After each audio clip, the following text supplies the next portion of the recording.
1 try in 5 appearances for the national team, and a very illustrious career which has seen him rise to top flight rugby in 3 years. We're joined here at Chadondo Rugby Grounds by Kanyanya Ronald to discuss and have a quick chat about his rugby career and how he has gone through to become probably one of Uganda's future stars. So Kanyanya, there's a couple of photos of you on the internet as a little boy and beginning your journey in rugby, both here at Chadondo and in other areas. But would like us to start here where we are right now. Could you please let us in on what drew you to rugby as a sport, and especially what drew you to this place? Thank you so much, Ernest. What drew me as a person to rugby as a sport, it was our neighbor. Most people at Chadondo know her. She was called Joan. She was representing Uganda in the late 15s.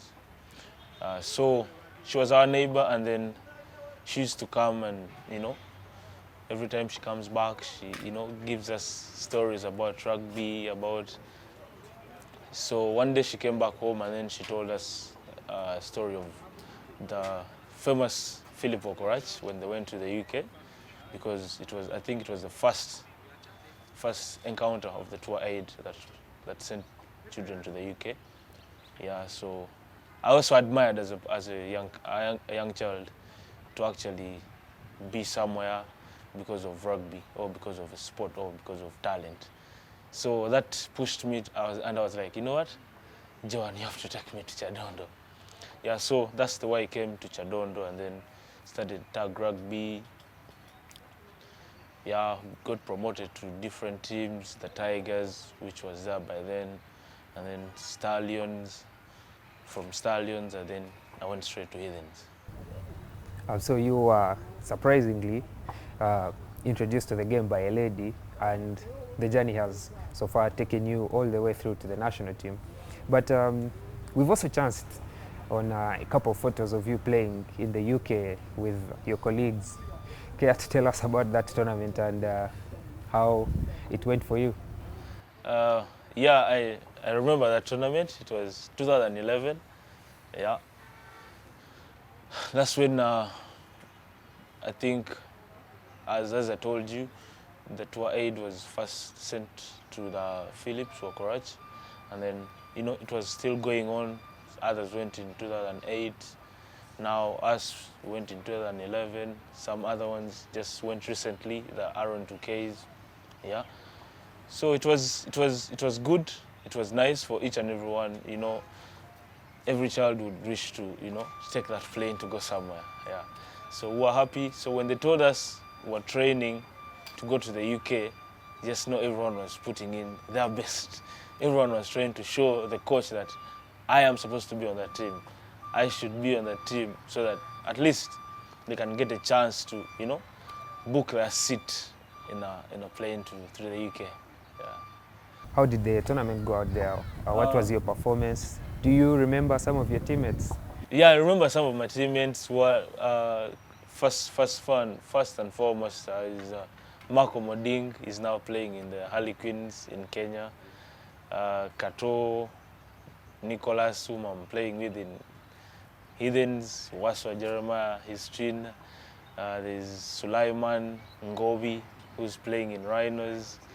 Yeah, and there are many. There are many. There are really many. Saddam, not RTM. Yeah, some guy called Saddam. There are many, but it was some time back. Yeah. So a couple of them are still playing the game of rugby, and you could say that that is the tournament that maybe opened your eyes to the possibilities of playing this sport more seriously and not just for fun. Yeah, true. I would say, yeah, it was a tournament that tried to expose us, tried to open up our eyes, and then try to take it more into playing rugby in Uganda. That's very, very good to hear. So coming back here, playing tag, playing touch rugby, please, if you please let us in on your journey so far, from that time and how you've come to become a regular in top flight rugby in Uganda? I won't say much, but it's just as I told you, we have stages at Chadondo as a club. They have stages. You know, you see the Totos playing on Saturdays in the morning. That's where I started from tag, and then from tag we used to also we still had that team for young kids, but I think it was under 13, 14, 15, before you being promoted to Tigers or Stallions. Yeah, they would introduce us to contact, so before you go to Tigers or Stallions, at least you have a clue about what contact rugby is.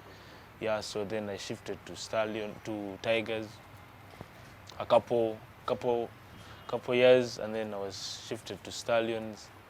Then from Stallions, that's where Heathens chose to promote me. And then we were few, I think we were like 2 people from Stallions, and then we went straight to Heathens. In which year was that? It was 2017. 2017. Yeah. So from 2017 up to now, you've been a Heathens player. Yeah. From 2017 till now, I've been a Heathens player. How has your experience been playing for Heathens? For the first time, you know, when you're new in the team and then you're a young chap, it's very hard. You know, you have some fears somewhere, somehow. But as you go on and then, you know, get into the system, play, get in contact with the senior players, the coaches, the fans, each and everyone that wishes well for the team. You know, there's a way you get strong, and then you're like, okay, let me just continue playing. Yeah. Do you remember the time you played your first game, your club debut here for?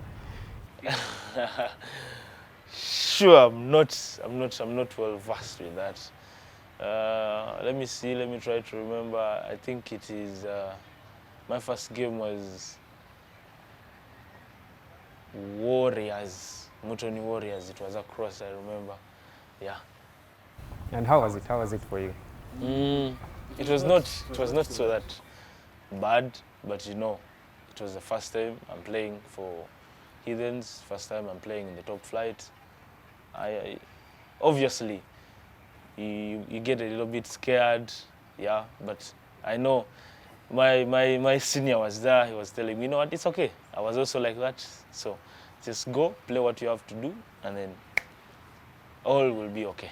3 years down the road, and you're a regular on the team, still playing with Alex Mubiru, among others. But who would you think has been the most inspirational figure in your rugby career? In my rugby career, as I was growing up, it was Alex Mubiru. Yeah, because you can't believe, but I was with Alex since I started tag.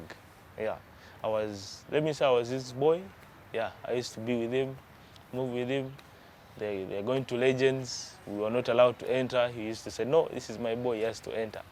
So I've been with him. He has been telling me more things that maybe he's not even telling to other people or other teammates. But to me as a hooker, and he's also a hooker, I think he has really been my inspirational player. Now, in 2019, you made your national team debut in the Elgon Cup. You are thrown straight into the deep end as a young man in the Elgon Cup at the Mamboleo Stadium in Kisumu, a game which Uganda won in a long time, having not won in Kenya in a long time. How did it feel getting to wear the black, yellow and red and playing for your country? Just like that deep breath. But yeah, 2019 I got my first debut for the black, yellow, red Uganda Rugby Cranes. Yeah. As to any sportsman in any kind of sport, their first encounter is not really, you know, not really that good. It depends how God has planned it for them. But for me, what I will say, I had confidence in my team. I was very happy. I was chosen by the coach. in very many people in Uganda to at least represent all those people. Because if you look at it, the team was really full of young blood, who are really young.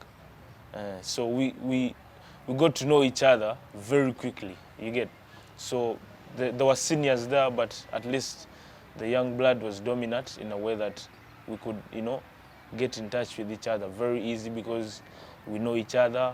Some used to, live together. So it was very easy to get adopted into the team very quickly so that we can set up a goal and then also try to achieve that goal we set up as a team. Yeah. So it was a successful outing for you in that first game in Kisumu, but then coming back this side, it was even more glorious for you because that is the game in which you scored your first try for the national team, and more importantly, it was Uganda's only try as we lost in the Elgon Cup game here at Chadondo. Could you please, in your own view, in your view of that game, because we remember the try, but how did it go for you? The try, when you're on pitch, it's very hard to remember, but I'll just try and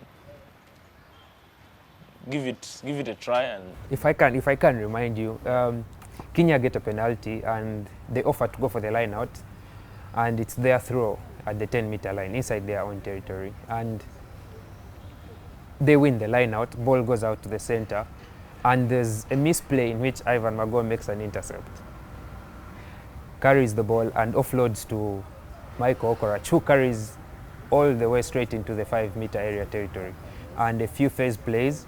So from the line out on the right, you stay on the right end with the phase play. Maybe it's the structure of the national team, but the ball goes all the way to the left flank for the back line to play. Ian Munyani comes just short, and then there's phase play from the tight forwards, carrying the ball 1 or 2, 3 phases, and then another phase. So the ball comes out to Ivan Magom, who passes to Pius Ogena, carries, comes short again, and the next time the ball comes out to the line, Ivan, from Aaron Ofoiroth, a quick ball out from the breakdown, and then a floating pass that just bounces over 2 players, bounces in front of Adrian Casito, who was in fullback, who then just offloads to you to dive into the corner. That is the try, but we'd like to hear if you saw it coming. Did you see the try coming for you, or was it a matter of being in the right place at the right time, or was it just luck for you to be able to score that try? I won't say I saw the try coming, but as you said, it was me being in the right position, the position I was supposed to be in, as we have, as you said, we have structures, as very many teams have structures. But it was all about teamwork. Casito would have said, let me take it in, but he saw he couldn't take it in, and then he said, you know what, there's someone there. I know there's always a hooker at the wing. There's always someone there. So when he passed the ball to me, and it was like we had an overlap, I just had to do the basic thing, just dive in there and get one for the team. How did you feel? How did you feel inside having scored that? Because at that point in the game, it was still 0-0, and 25 minutes on the clock, Uganda took the lead 5-0. How did it feel that we had started off the match in a positive note? It really felt good, as any other player. Be it Philip, if he had crossed that line and then he dashes it down, he would really feel proud, feel good. The try, it was made. I dashed it down there, but it was for the team. It wasn't mine. It was for the team, the whole country. I felt happy. I felt, I felt like as if, we are winning this. We are taking this home, as we had just won in Kisumu. So I felt like the energy is there, the team bonding is there, the teamwork is there. So I felt really good because when I made the try, I remember Faroth came and jumped on me, Aaron, Casito, Ian, you get. So that teamwork which was there, it was really good and it was really awesome. So it was just making me to just push forward so that the team stays happy the way it was. Still in that game, despite scoring the game's only try for Uganda, there was a lot of criticism in your performance from that game, that your performance was below par in the department where you're responsible in as a player, as a hooker. And the Ugandan fans felt that we could have done better had another person been playing that role. How did you take that in? How did that criticism, how did you feel on hearing that news? Before I answer that, because I think to me as a person, criticism is something that is really okay. I don't say I support it, yeah, but when you try to take it in, at times it messes you up, at times it builds you up. But a lot will be said, a lot was said. So I just picked out the few that I saw that, yeah, they would make me improve my game the next match, improve my play the next time I'm given chance to play or to start. So I went on, worked on those and then went back to the teamwork with my jumpers, with my lifters, so that we can, brush off all the dust that had gone onto us that day.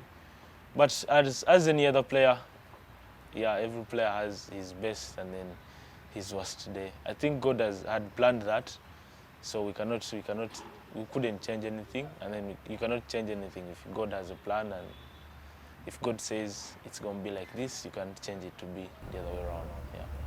So it is the criticism that has helped you to become a better rugby player by channeling that energy into working harder and getting back to the skill level that you want to be and the output that you want to see in your game, and it has helped you improve in how you play and how you take yourself as a player.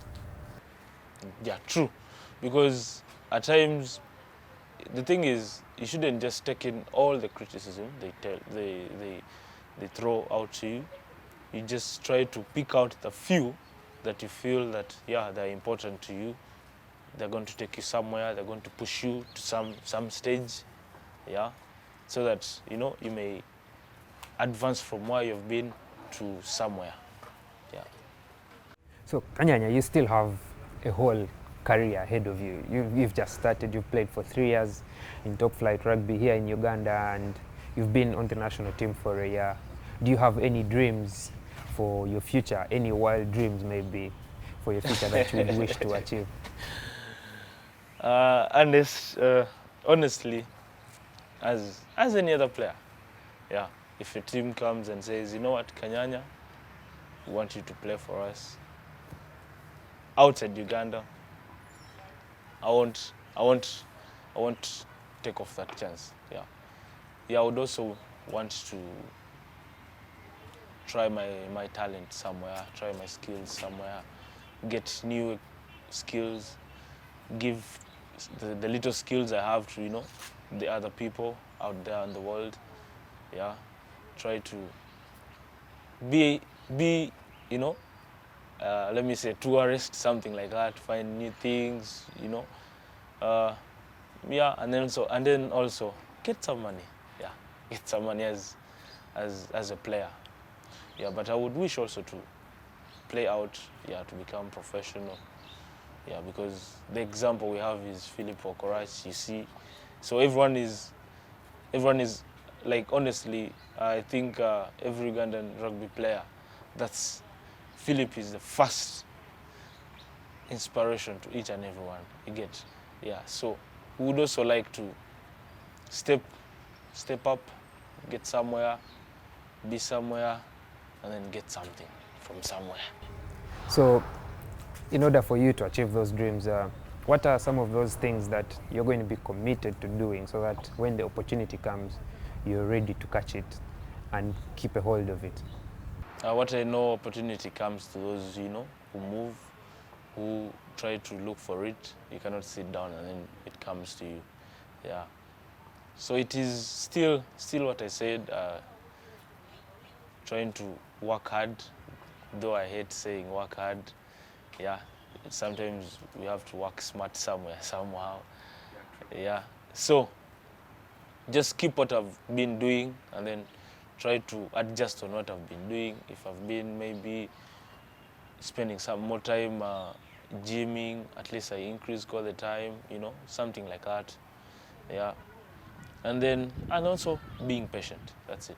Yeah, because you couldn't rush something.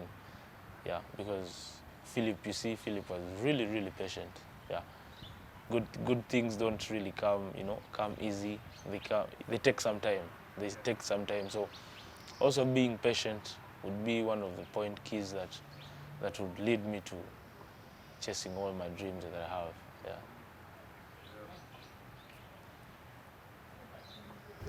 So it's been 80 days or so without rugby, and you may probably not feel it, but those who have played for 10 or so years in their rugby careers, this is the longest time they've gone without any rugby activity.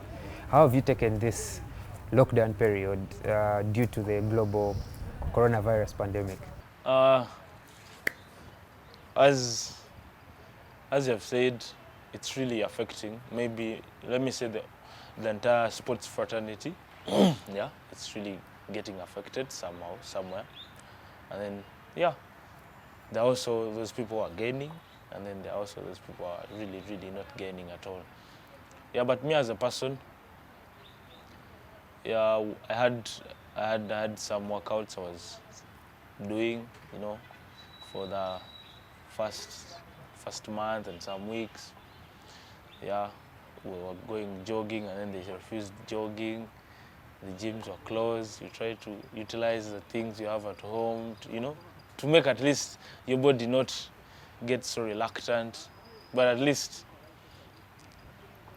So as you know, 1 month and then some other weeks, and then they extend the lockdown. Somehow you give up as a person, but still, yeah. Right now, I do some jogging. Yeah, I won't say on a daily basis. Yeah, but I do some jogging at least to keep my body.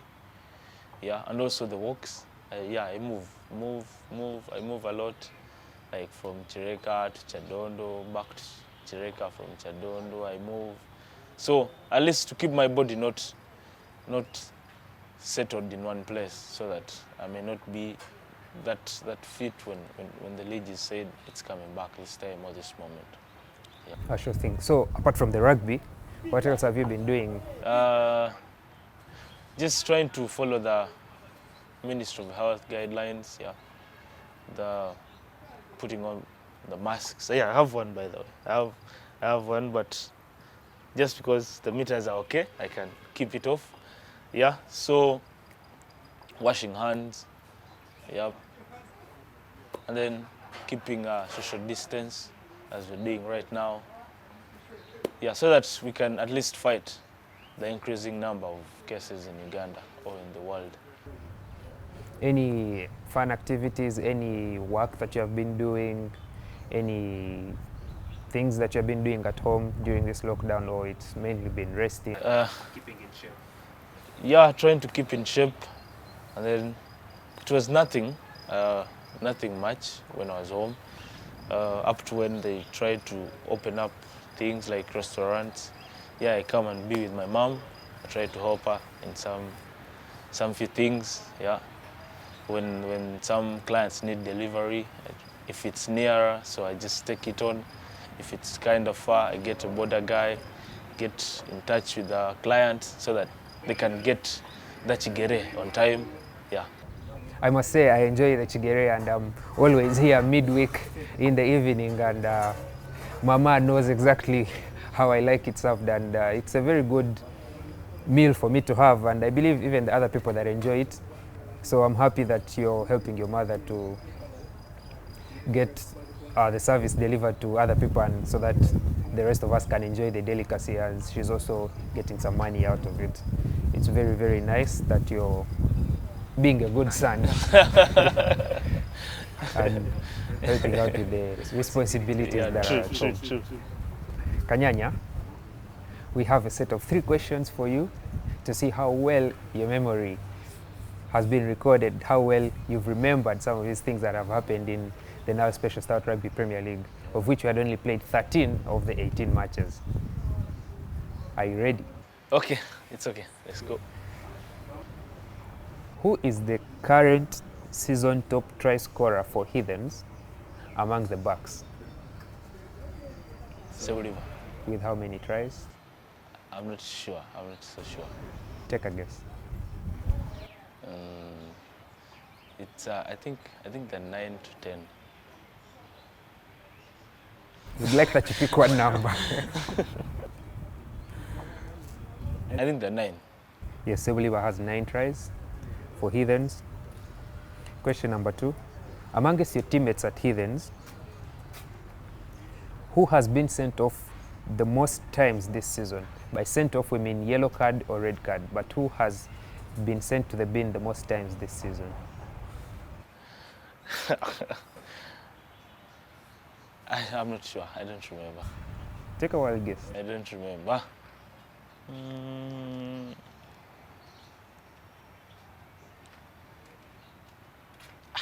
There are only, I would like to give you a clue, there are only 3 Heathens players who have been shown a card Yeah, I so remember. far in the Premier League. I remember is Boaz in Impis.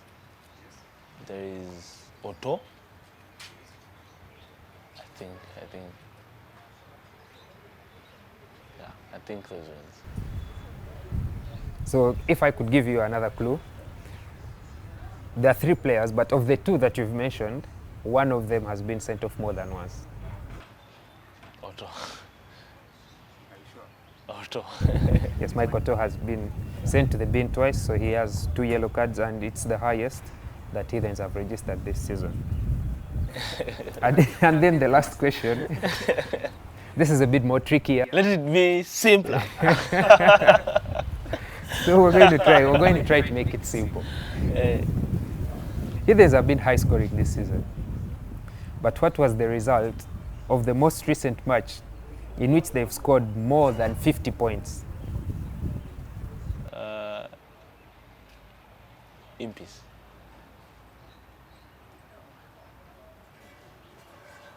Are you sure? Yeah.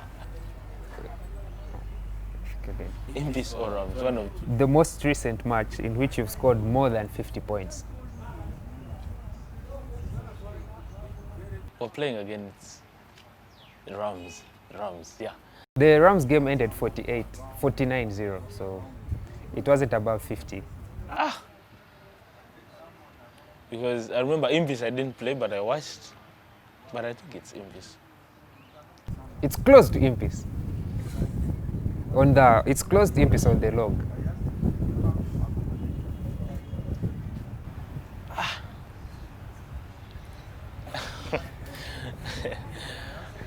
I'm not sure.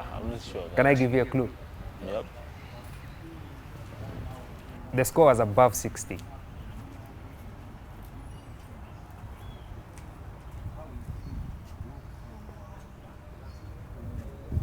Yeah, I remember the team. I think we won 63 something, 63, but I don't remember the team. I want So like the score in that game was 69-6.